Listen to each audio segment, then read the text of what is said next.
Sesungguhnya menyaringkan suara dengan zikir, mengeraskan suara dengan zikir.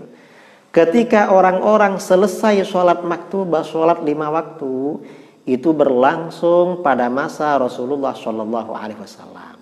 Nah, ini artinya apa?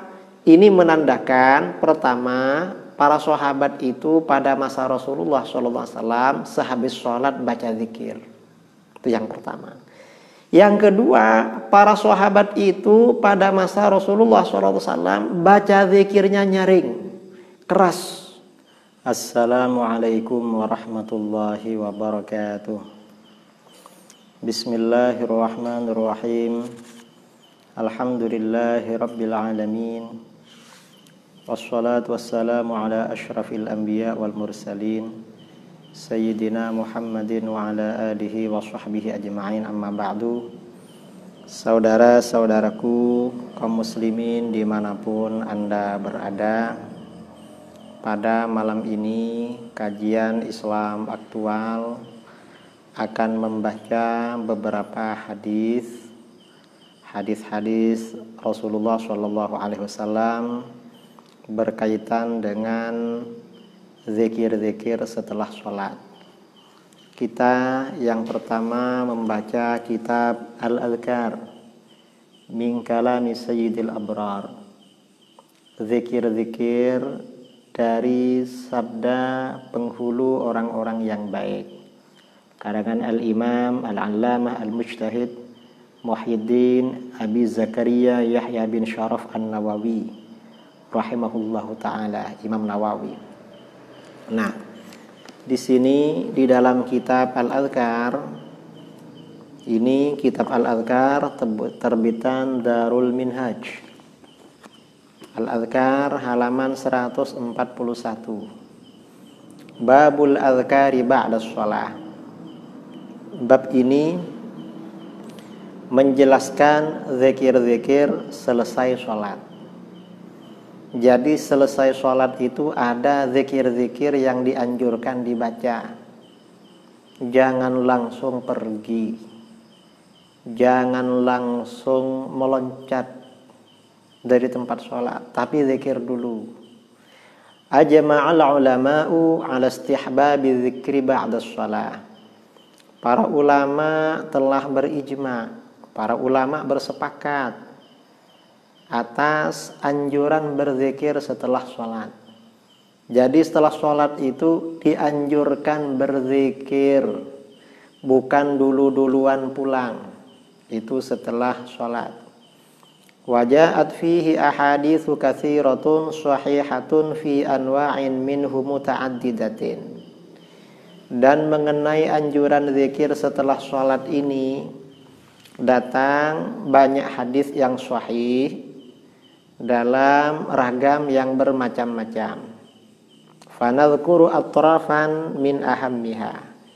Maka di dalam kitab ini, dalam bab ini akan menyebutkan beberapa bagian yang paling penting di antara hadis-hadis itu. Yang pertama, rawaina fi kitab Tirmidzi an Abi Umamah radhiyallahu an. Kami telah meriwayatkan di dalam kitab At-Tirmidzi, Sunan At-Tirmidzi, dari sahabat Abi Umamah radhiyallahu an, qala, Abi Umamah berkata, qila li Rasulillah sallallahu alaihi wasallam, telah dikatakan, ditanyakan kepada baginda Rasulullah sallallahu alaihi wasallam, ayyud du'ai asma, doa apa yang paling cepat dikabulkan? Kapan doa itu cepat diterima, cepat didengar oleh Allah? Qala, baginda sallallahu alaihi wasallam menjawab bersabda, jauful lail wa duburus shalawatil maktubat, atau jaufal lailil akhir wa duburus shalawatil maktubat. Bisa dibaca dua. Doa yang paling cepat didengar, maksudnya paling cepat dikabulkan oleh Allah. Yang pertama, doa pada pertengahan malam yang akhir. Pertengahan malam yang akhir itu, malam itu dari maghrib sampai subuh itu berapa jam? Nah, tengah-tengah itu namanya tengah malam. Semakin akhir itu semakin bagus. Karena itu memang doa cepat dikabulkan oleh Allah. Kemudian waduburos shalawatil maktubat, dan di belakangnya atau setelahnya sholat-sholat maktubah, sholat 5 waktu. Doa setelah sholat 5 waktu itu cepat dikabulkan oleh Allah. Karenanya kalau ada hajat, ada keinginan, ada apapun kepada Allah, jangan lupa dimohonkan di tengah malam akhir atau setelah sholat 5 waktu. Mungkin Anda ada punya hajat soal ekonomi, atau Anda ada hajat soal perjodohan, jodoh, atau Anda ingin apa saja. Waktu-waktu itu tengah malam akhir atau selesai sholat maktubah, sholat 5 waktu maksudnya. Qala At-Tirmidzi, Imam At-Tirmidzi berkata haditsun hasan. Hadis ini adalah hadis hasan. Kemudian warawayna fi sahihayil Bukhari wa Muslimin. Kami meriwayatkan di dalam Sahih Bukhari Muslim. An Ibnu Abbas radhiyallahu anhuma, dari Ibnu Abbas radhiyallahu anhuma qala. Ibnu Abbas radhiyallahu anhuma berkata, kuntu a'rifu qidha'a sholati Rasulillah sallallahu alaihi wasallam bitakbir. Aku mengetahui selesainya sholat Rasulullah sallallahu alaihi wasallam dengan bacaan takbir. Artinya apa? Selesai sholat Rasulullah itu gak langsung pergi, tapi berzikir dulu. Ini yang disebutkan takbirnya. Sebenarnya yang dibaca bukan cuma takbir. Ini namanya zikrul juz wa iradatul kul. Menyebut sebagian tetapi maksudnya banyak macam zikir yang dibaca. Wa fi riwayati Muslimin, dalam riwayat Muslim, kunna na'rifu, kami para sahabat tahu Rasulullah selesai sholat kalau sudah berzikir habis sholat. Jadi habis sholat tuh zikir, bukan rebutan pulang. Kemudian wa fi riwayatin fi sahihaihima, dalam satu riwayat dalam Sahih Bukhari Muslim juga, an Ibnu Abbas radhiyallahu anhuma, dari Ibnu Abbas radhiyallahu anhuma, Ibnu Abbas berkata, anna raf'as shauti bidzikri hina yansharifu an-nasi minal maktubah kana ala ahdi Rasulillah sallallahu alaihi wasallam. Sesungguhnya menyaringkan suara dengan zikir, mengeraskan suara dengan zikir, ketika orang-orang selesai sholat maktubah, sholat 5 waktu, itu berlangsung pada masa Rasulullah Shallallahu Alaihi Wasallam. Nah, ini artinya apa? Ini menandakan pertama, para sahabat itu pada masa Rasulullah Shallallahu Alaihi Wasallam sehabis sholat baca zikir. Itu yang pertama. Yang kedua, para sahabat itu pada masa Rasulullah Shallallahu Alaihi Wasallam baca zikirnya nyaring, keras. Karenanya orang-orang tahu, orang yang ada di jauh di luar tahu kalau di masjid sudah selesai karena zikirnya nyaring. Wa qala Ibnu Abbas, Ibnu Abbas juga berkata, kuntu a'lamu idzan syarafu bidzalika idza sami'tuhu. Aku mengetahui apabila mereka selesai sholat dengan suara nyaring itu ketika aku mendengarnya. Nah, ini artinya apa? Para sahabat itu sehabis sholat zikirnya nyaring.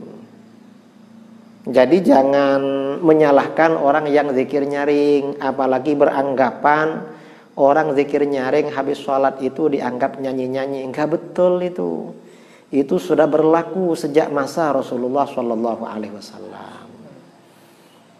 Kemudian warawayna fi sahihi Muslimin an Thauban radhiyallahu an. Kami meriwayatkan dalam Sahih Muslim dari sahabat Thauban radhiyallahu an, qala, beliau berkata, kana Rasulullah sallallahu alaihi wasallam idzan sharafa min sholatihi istaghfara thalathan. Rasulullah sallallahu alaihi wasallam apabila selesai dari sholatnya, maka baginda membaca istighfar 3 kali, memohon ampunan kepada Allah 3 kali. Habis sholat istighfarnya 3 kali. Wa qala, dan Rasulullah sallallahu alaihi wasallam berzikir, membaca, Allahumma antas salam wa minkas salam tabarakta dzal jalali wal ikram. Allahumma antas salam, ya Allah, engkaulah yang maha selamat. Allah maha selamat itu artinya apa? Allah itu suci, selamat dari kekurangan dan aib.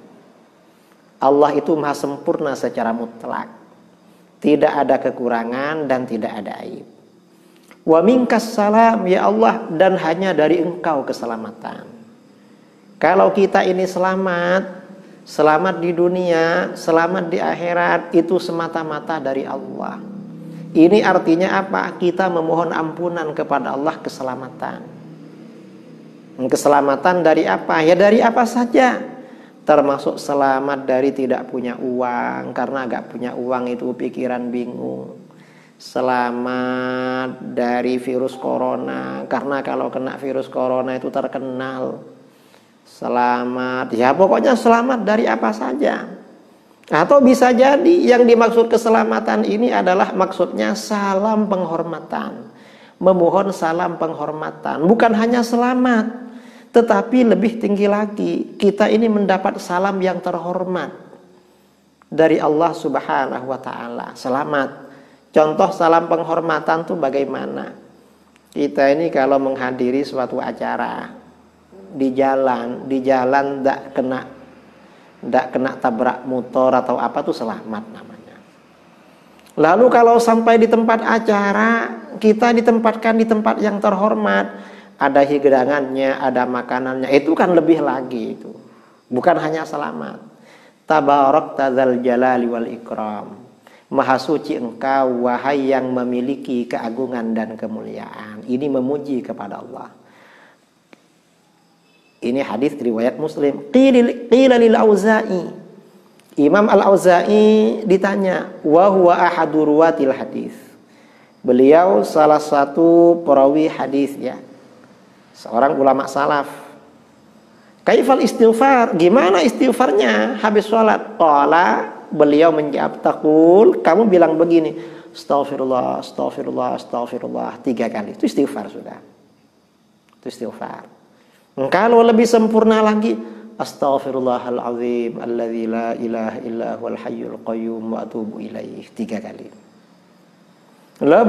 Ingin lebih, tidak hanya mendoakan diri kita, tapi ingin mendoakan pula orang tua, mendoakan guru-guru, sahabat-sahabat kita. Lebih panjang lagi, astaghfirullahalazim li wa li walidayya wa li ashabil huquqil wajibati alayya wali jami'al muslimin wal muslimat wal mu'minin wal mu'minat al ahya minhum wal amwat. Aku memohon ampunan kepada Allah bagi dosa-dosaku, wali walidayya, dan bagi dosa-dosa kedua orang tuaku. Wali ashabil huquqil wajibati alayya, dan bagi orang-orang yang kita punya salah atau hutang budi kepada mereka. Ini berarti guru-guru kita, kerabat kita, saudara-saudara kita, orang yang pernah kita ganggu, orang yang berjasa pada kita, kita doakan kepada Allah. Kemudian wali jami'il muslimin wal muslimat wal mu'minin wal mu'minat.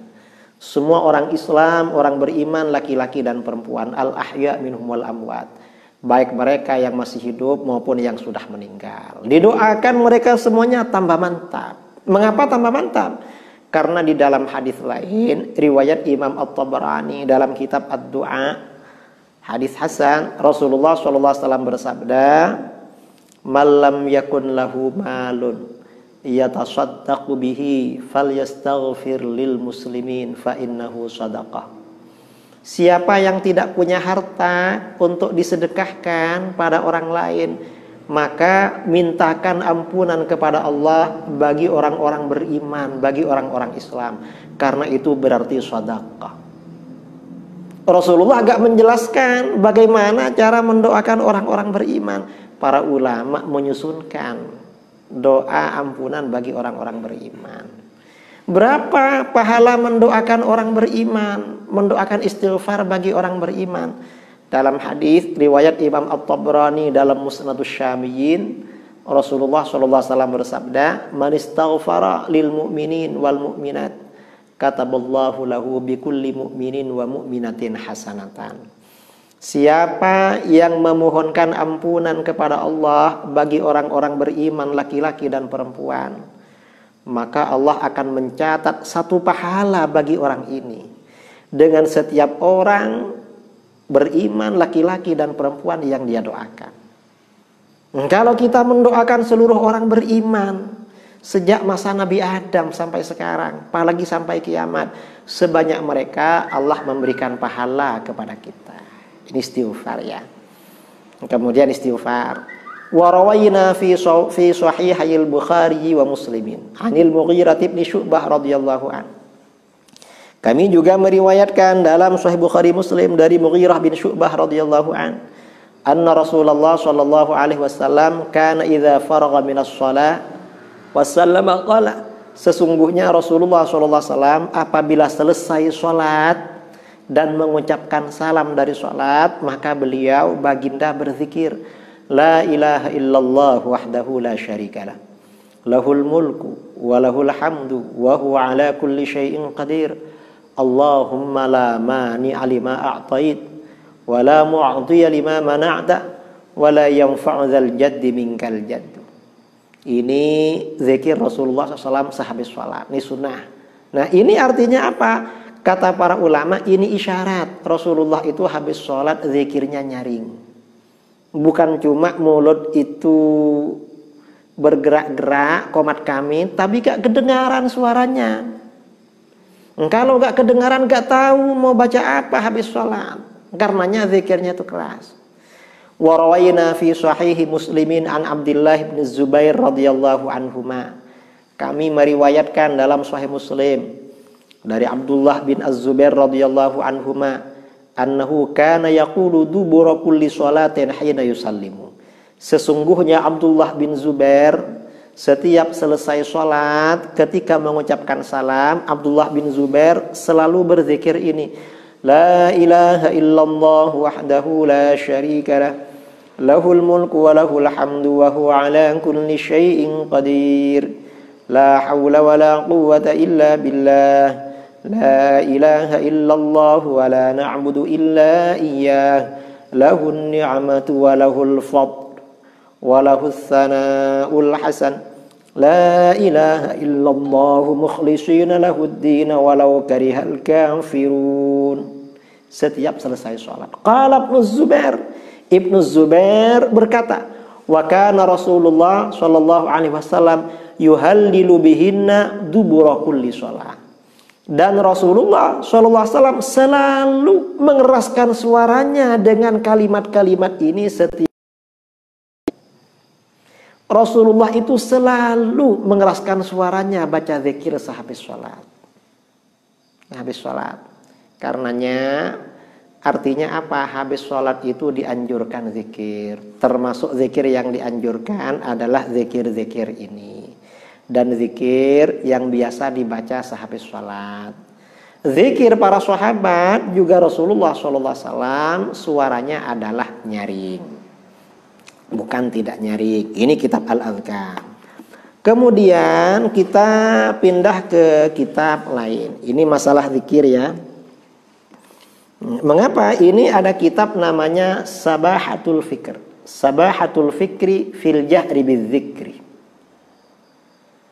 Sabahatul Fikri ini artinya renangan ya. Jadi pemikiran berenang. Jadi pemikiran berenang mengenai menyaringkan suara dengan zikir. Kitab ini karangan seorang ulama dari India, Al-Imam Abil Hasanat Muhammad Abdul Hayy Al-Luqnawi Al-Hindi, wafat 1304. Jadi beliau wafat kira-kira ke sekarang 1441, sudah 100 tahun lebih. Ini terbitan Darussalam Mesir. Nah, ini karena ada satu golongan ya yang melarang membaca zikir nyaring. Zikir nyaring nggak boleh. Katanya berdasarkan ayat wala tajhar bi sholatika wala tukhafid biha wabtaghi baina dzalika sabila. Al-Isra ayat 110. Jangan kamu keraskan suaramu dalam sholat dan jangan kamu rendahkan suaramu dalam sholat, dan usahakan dengan suara tengah-tengah antara keduanya. Ini katanya melarang suara nyaring. Maka bagaimana kata Imam Al-Luqnawi, wal jawabu anhu min wujuh, menjawab ayat itu dari beberapa alasan. Ahaduha, yang pertama, anna hadhil ayah la tamna'ul jahra mutlaqan. Ayat ini tidak melarang mengeraskan suara secara mutlak. Balil jahrul mufrid. Yang dilarang itu nyaring yang berlebih-lebihan. Misalnya teriak-teriak, itu yang dilarang. Liqaulihi, karena dalam ayat itu ada kalimat ya, wabtaghi baina dzalika sabila. Usahakan tengah-tengah antara keras dan rendah, antara nyaring dan rendah. Nah, berarti fakanat dalilan lil mujawwizin la lakum. Berarti ayat ini menjadi dalil bagi orang yang mengeraskan, membolehkan suara keras dalam zikir sehabis sholat, bukan yang anti zikir nyaring. Wathaniha, alasan yang kedua kata Imam Al-Luqnawi, anna hadhil ayah nazalat lamma kana Rasulullah sallallahu alaihi wasallam mukhtafiyan di Makkah. Ayat ini turun ketika Rasulullah SAW masih sembunyi-sembunyi di Makkah. Fakana idza shalla jahara fasami'ahul musyrikun fasabbul Qur'an wa man anzalahu fanahahu Allahu an dzalik. Ketika di Mekah Rasulullah SAW sembunyi-sembunyi apabila sholat, beliau menyaringkan suaranya, maka orang-orang musyrik mendengar suara beliau. Mendengar suara beliau, orang-orang musyrik memaki-maki Al-Quran dan memaki-maki Allah yang menurunkannya. Karenanya lalu Allah melarang. Waqala, dan Allah berfirman, Allah melarang pakai suara nyaring. Wala tajhar bi sholatik. Jangan nyaringkan suara kamu dalam sholat. Maksudnya biqira'atikal Quran fi sholah. Jangan nyaringkan bacaan Quran kamu dalam sholat. Li'alla yasma'ul musyrikun fayusubbunahu. Agar orang-orang musyrik tidak mendengar bacaan kamu, nanti mereka memaki-maki Al-Quran. Wala tukhafit biha wabtaghi baina dzalik. Tapi jangan kamu rendahkan. Kamu ambil sedang-sedang saja. Jadi sedang-sedang saja. Al-jahrul jahir wasirrul katsir sabila. Jadi kamu tengah-tengah antara nyaring yang nyaring dan pelan-pelan itu tengah-tengah. Kata akhrajahul Bukhari wa Tirmidzi. Demikian diriwayatkan oleh Imam Bukhari dan At-Tirmidzi. Waqal At-Tirmidzi berkata hasanun sahih an Ibnu Abbas. Ini hadis hasan sahih dari Ibnu Abbas. Fal man'u innama kana li idza'il musyrikin wa sabbihim wa qad zala hadza. Larangan menyaringkan suara itu karena mengganggu orang-orang musyrik ya. Karena orang-orang musyrik nanti menyakitkan dan mengganggu orang-orang musyrik dan mereka memaki-maki kita. Dan ini sudah gak ada di sekitar kita, ini gak ada orang musyrik yang mendengar. Maka larangan ini dengan sendirinya fayazulul man wa aidan, tidak berlaku. Wa nadhiruhu qauluhu ta'ala, sama dengan ini adalah firman Allah Ta'ala. Wala tasubbul ladzina yad'una min dunillah fayasubbullah adwan bighairi ilm. Janganlah kamu memaki-maki tuhan-tuhan yang mereka sembah selain Allah. Maka mereka orang-orang musyrik akan memaki-maki Allah dengan sewenang-wenang, dengan tanpa ilmu. Fanaha an sabbil asnam walladzina yad'un. Allah melarang memaki-maki berhala dan orang-orang yang menyembah berhala. Janganlah kamu maki-maki orang-orang yang menyembah selain Allah atau berhala-berhala yang mereka sembah selain Allah. Maka akhirnya apa? Allah Subhanahu wa taala melarang memaki-maki berhala dan para penyembah berhala li'annahum kanu yasubbunallaha Yasubbunallah ta'ala dzalik. Karena akibatnya mereka nanti akan memaki-maki Allah. Allah Maha Suci dari makian mereka. Waqad zala hadzal makna, dan alasan ini sudah tidak berlaku. Karena negara Arab sudah muslim, fazala hadzal nahyu. Berarti larangan ini dengan sendirinya tidak berlaku. Asyara ilaihi Ibnu Katsir fi tafsiri. Demikian isyarat dari Imam Ibnu Katsir dalam tafsirnya. Wa thalithuha, yang ketiga, anna hadhil ayah nazalat fi du'a fi tasyahhud. Ayat ini turun mengenai doa ketika tahiyat. Kama akhrajahu Tabari wa Ibnu Khuzaimah wal Hakim. Sebagaimana hadis yang diriwayatkan oleh Imam Ibnu Jarir At-Tabari. Imam Ibnu Khuzaimah, Imam Al-Hakim, hadisnya sahih. Ana Aisyah radhiyallahu taala anha. Dari Aisyah radhiyallahu taala anha. Fala dalalata laha 'alal man'il jahri bi dzikri mutlaqan. Berarti ayat tersebut tidak menunjukkan larangan menyaringkan zikir secara mutlak. Karena kalau tasyahud ya memang pelan memang zikirnya. Artinya apa? Berarti zikir sehabis sholat berlaku seperti biasa. Tidak dilarang untuk suara nyaring. Nah, ini pelajaran pada malam ini ya. Mudah-mudahan bermanfaat, kita mendapat barokahnya. Kedua kitab ini mendapat barokahnya sholawat yang kita baca kepada baginda Rasulullah SAW. Insyaallah kalau tidak ada halangan dan persiapan sudah cukup, besok malam kita akan membicarakan tentang suara langit pada malam Jumat pertengahan Ramadan. Itu sebenarnya bagaimana? Kita akan bicara secara tuntas, mudah-mudahan bermanfaat. Kurang lebihnya mohon maaf. Wassallallahu ala sayyidina Muhammadin nabiyil ummi wa ala alihi wa sahbihi barik wasallam tasliman katsira. Subhana rabbika rabbil izzati amma yasifun. Wassalamun alal mursalin walhamdulillahi rabbil alamin. Subhanakallahumma bihamdika asyhadu an la ilaha illa anta astaghfiruka wa atubu ilaik. Assalamualaikum warahmatullahi wabarakatuh.